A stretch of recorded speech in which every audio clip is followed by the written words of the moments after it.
Naikkan tunjangan beras untuk PNS. Buas colek Sri Mulyani. Direktur Utama Perum Bulog Budi Waseso berharap bisa memasok beras untuk kebutuhan aparatur sipil negara atau ASN atau pegawai negeri sipil atau PNS, TNI, dan Polri. Karena itu, Bulog berharap ada dukungan Menteri Keuangan Sri Mulyani Indrawati. Dukungan itu berupa penerbitan kebijakan penyerapan beras pemerintah untuk ketiga kelompok tersebut. Buas mencatat, permintaan ini bertujuan agar Bulog kembali mendapat pasar beras pasca hilangnya kewajiban Bulog untuk menyalurkan beras dalam program Beras Sejahtera atau Rastra. Pemerintah tersebut juga disesuaikan dengan arahan Presiden Joko Widodo atau Jokowi yang meminta Bulog untuk giat menyerap gabah petani. Saya akan meminta dukungan Kemenkeu untuk merealisasikan keinginan Bapak Presiden. Kami tidak minta uang untuk menyerap, karena kami minta bisa meskipun biaya utang perbankan, kami masih sanggup menyerap, ujar dia dalam konferensi pers secara virtual 29 Maret 2021. Bulog berharap setidaknya bisa menyiapkan beras sebanyak 10 kg per bulan untuk para TNI, Polri, dan PNS seluruh Indonesia. Menurut dia, jika itu bisa terrealisasi, setidaknya pangsa pasar beras yang bisa dikantongi Bulog mencapai 1,4 juta ton per tahun. Ini target kita. Sampai saat ini belum ada keputusan soal hilir beras Bulog. Harus ada keputusan pemerintah, katanya. Menurut Buas, saat ini anggota TNI, Polri, dan ASN rata-rata mendapatkan tunjangan beras per bulan sebesar 7.400 per kilogram. Namun harga real beras yang dikonsumsi sekitar Rp12.000 per kilogram. Dia mencatat, secara tidak langsung TNI, Polri, dan ASN dirugikan karena membeli beras dengan tunjangan pemerintah yang di bawah harga pasar.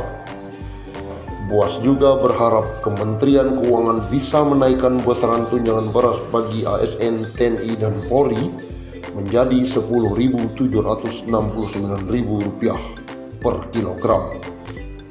Besaran tersebut sesuai dengan harga pasar dan bisa digunakan untuk membeli beras yang diproduksi oleh Bulog. Dengan tunjangan itu, Buas berujar Bulog bisa menyiapkan beras dan langsung diterima oleh tiga kelompok tersebut. Kalau kita mendapat kepercayaan, kita akan penuhi per kepala dari anggota TNI, Polri, dan ASN. Dan tentu kita bisa menyerap gabah petani sebanyak mungkin, tutur dia. Dengan usulan itu dapat membantu Bulog melaksanakan penyerapan gabah maupun beras petani sesuai arahan Presiden Jokowi. Selama ini, Bulog berada dalam kondisi dilema, lantaran diberi tugas pemerintah untuk terus menyerap hasil produksi petani, namun tak punya pasar yang pasti. Padahal beras yang diserap itu digunakan untuk stok cadangan beras pemerintah, di mana penggunaan CBP harus seizin pemerintah. Terima kasih.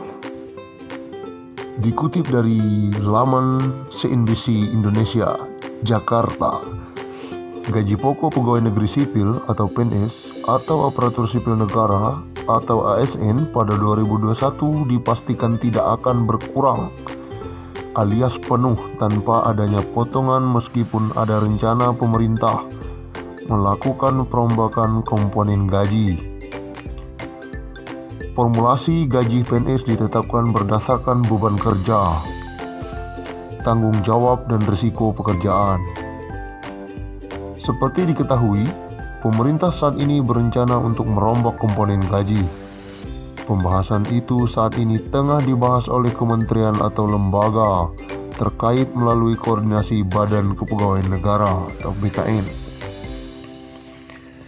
Penghasilan PNS ke depan yang sebelumnya terdiri dari banyak komponen disederhanakan menjadi hanya terdiri dari komponen gaji dan tunjangan. Formula gaji PNS yang baru akan ditentukan berdasarkan beban kerja, tanggung jawab dan risiko pekerjaan. Sementara untuk formula tunjangan PNS meliputi tunjangan kinerja dan tunjangan kemahalan. Kemudian, rumusan tunjangan kinerja didasarkan pada capaian kinerja masing-masing PNS. Sedangkan rumusan tunjangan kemahalan didasarkan pada indeks harga yang berlaku di daerah masing-masing. Tak hanya gaji pokok yang tetap, pemerintah juga memastikan THR dan gaji ke-13 untuk PNS akan diberikan secara penuh. Artinya, tidak ada potongan tunjangan kinerja seperti yang diberikan pada tahun ini. Direncanakan pemberian THR dan gaji ke-13 dalam tahun 2021 secara full, kata Direktur Jenderal Anggaran Kementerian Keuangan Askolani kepada CNBC Indonesia. Dia menuturkan anggaran untuk THR dan gaji ke-13 sudah masuk dalam anggaran pendapatan dan belanja negara atau APBN 2021. Oleh karenanya, ini diharapkan bisa membantu para PNS untuk tetap melakukan belanja. Saat ini rencananya sama dengan kebijakan sebelum COVID-19. Nanti akan dilakukan monitoring implementasinya di 2021 sebelum dilaksanakan, kata Askolani.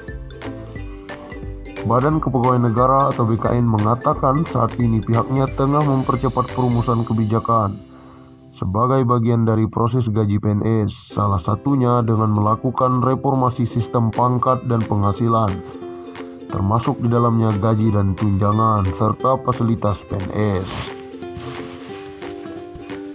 Apakah tahun depan berlaku? Ini masih dalam pembahasan sambil menunggu semua persyaratan terpenuhi.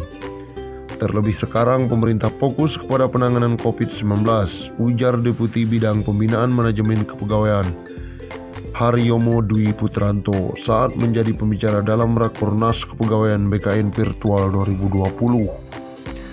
Senin tanggal 21 bulan 12 2020. Aturan baru gaji PNS, kata Haryomo, akan berlaku bila semua instansi sudah melakukan 3 hal sesuai amanat peraturan pemerintah manajemen PNS. Pertama, seluruh instansi sudah melakukan penyusunan analisa jabatan sesuai perkembangan yang ada saat ini. Kedua, semua instansi sudah selesai melakukan evaluasi jabatan, sehingga untuk semua jabatan yang ada di instansi itu harus punya kelas jabatan. Ketiga, anggaran sudah disesuaikan dengan kemampuan keuangan negara.